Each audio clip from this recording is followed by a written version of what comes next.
So as usual, the show floor is massive and impressive. Here's a Yayoi Kusama that's right as soon as you enter.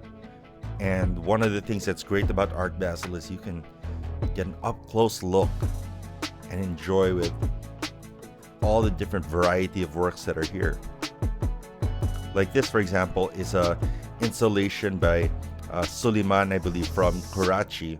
And this one is called When You've Had Enough of Paradise. And they are metal screens that are made up of these interlocking sparrows. And the screen kind of serves as the threshold between this life and the next, because it's, you know, in Karachi they have these screens that go between the doors.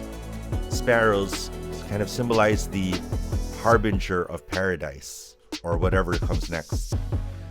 Now this is a painting that I really like. I always like the meta stuff, so whenever I see something at an art show and it's a little bit meta, I get a picture, I get a video of it.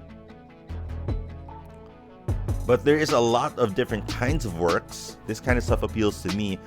Something that appeals to other people in our group is stuff like this. This is dew, kind of encapsulated in glass or acrylic. And it's like water that never dries. It's pretty incredible.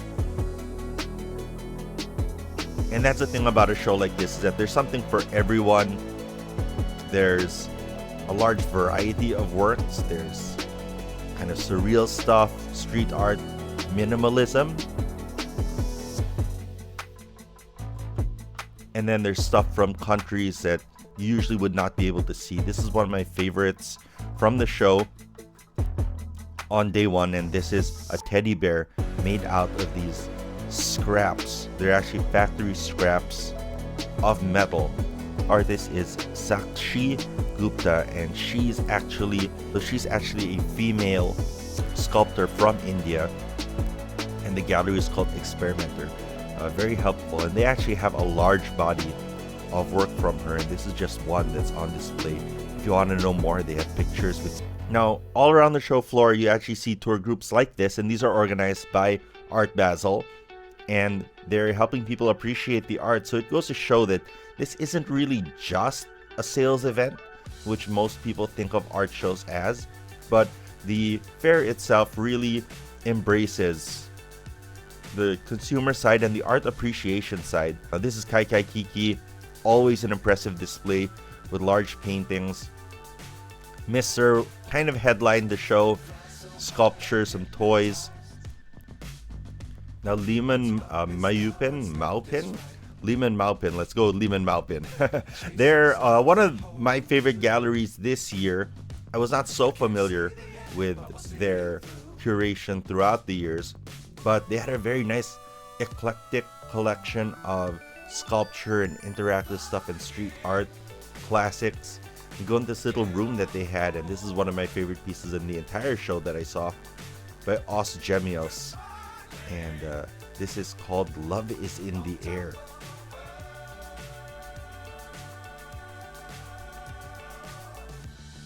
This is cool. It's the installation in the middle of the art fair, so you can come and experience these installations. This is a giant ping pong table with the ball cut in half, and of course, there are a few causes that we saw in person. They're always big when it comes to these shows. And it's always nice to get an up-close look and see just how fine the lines are, just how clean the craftsmanship is by Brian Donnelly. That was right across from the Gagosian. The Gagosian always bringing fire. Some Warhol on display, some Basquiat on display. And here the centerpiece of their space was this Yamashita Nara. But off the side, there was this poster. I really liked the poster. It looked like some sort of mind map with just some doodles and conspiracy theories written all over this, I believe it was paper. And it's really random about the Pope and monsters and stuff. But you zoom out and you realize, oh my goodness, it's a Basquiat.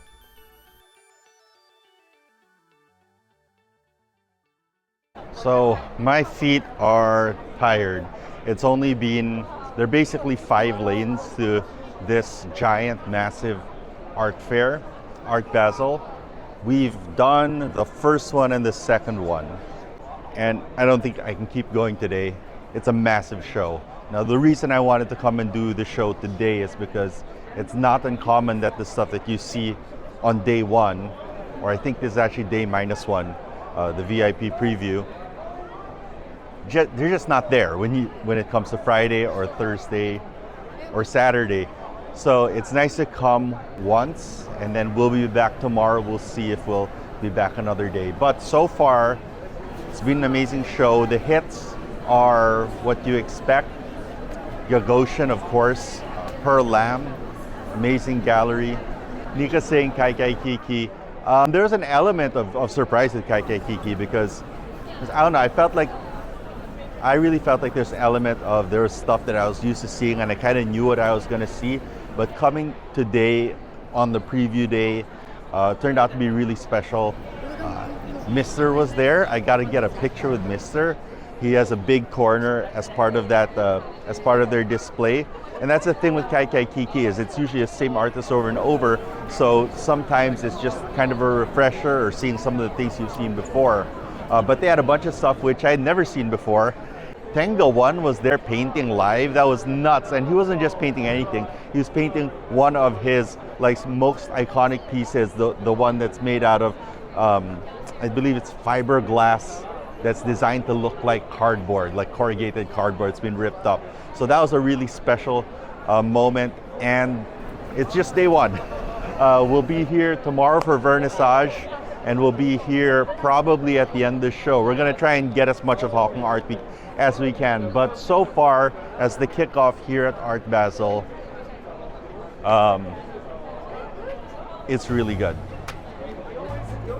Popping out of the show back Let's go get some coffee. The Wan Chai area.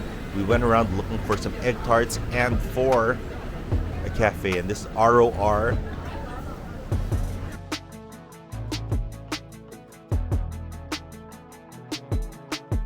That's Christina. This is one of my cafes in this area because their attention to detail and the flavors of the coffee are fantastic. You can buy roasted coffee. You can also buy different drinks. And here's some pictures of Christina working as a judge in the World Circuit. It was hot on this day, so we had some nitro cold brew and then headed off across town because we need to have dinner. Then we got on the train, went across town to one of my favorite dinner spots, One Dim Sum. One Dim Sum is open till 10:30 every night, and I think that this is still, believe it or not, an underappreciated spot in Hong Kong. Excellent dim sum, open late, a great staff. Everything on the menu is delicious.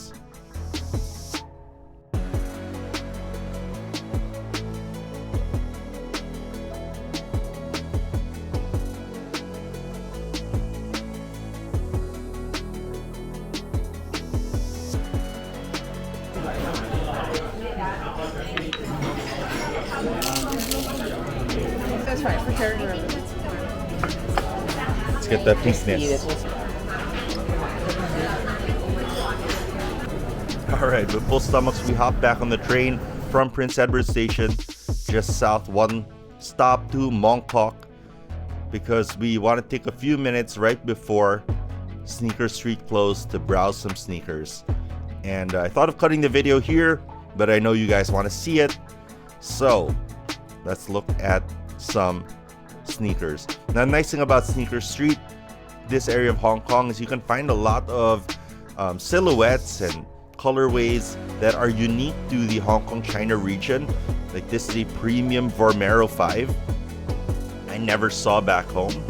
I never seen it in Singapore. It's not for the Southeast Asian market, but you can find it here because they share a market with China. Some P6000s, and here's Nika scratching her head because she really wants another pair of Air Rifts, and they are cheap. So we do it. You guys vote. Alright, right across the street is another store, and there just really are stores everywhere here and sneakers that you haven't seen before. This is the Jordan 38 low for the Paris Olympics. So you can see all this Parisian embroidery and the torch for the Olympics here. The name of the silhouette, of this colorway, sorry, is Torch. And this is a sneaker that I said if I saw I would buy, but I didn't want to buy right on the first day. And they're just piles and piles of sneakers. Again, stuff that you haven't seen for a while. These are bikinis. All right, that's it for day one. We'll see you after day two.